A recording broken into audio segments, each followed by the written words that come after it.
किती वेळ झाला हो दादा आता तुमच्याकडे?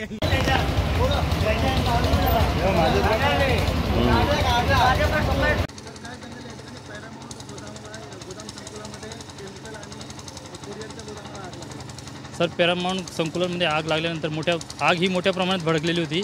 त्यानंतर आम्ही आल्यानंतर गाडीत पाणी चालू केलं, पाण्याने प्रयत्न केला। तसं कल्याण, डोंबिवली महानगरपालिका, उल्हासनगर महानगरपालिका तसेच एकूण 5 फायर इंजिन घटनास्थळी हजर आहेत आणि आगीचे विझवण्याचे काम चालू आहे, प्रयत्न चालू आहेत।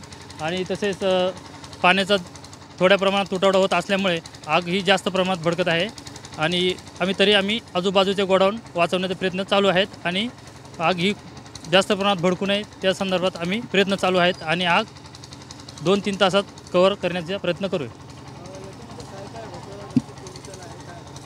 सर, याच्यामध्ये केमिकल आणि कुरिअर तसेच कपडा असे इत्यादी साहित्य असल्यामुळे ते जास्त प्रमाणात पेट आहे आणि केमिकल असल्यामुळे जे पाणी मारल्यानंतर ते आणखीन भडका घेतं, आणखी जास्त प्रमाणात जाळ निर्माण होतो आणि त्याच्यामुळे जास्त पेटलं जातं। तरी प्रयत्न चालू आहेत, कमीत कमी 8 तासाच्या आत विझवण्याचा प्रयत्न करू आम्ही।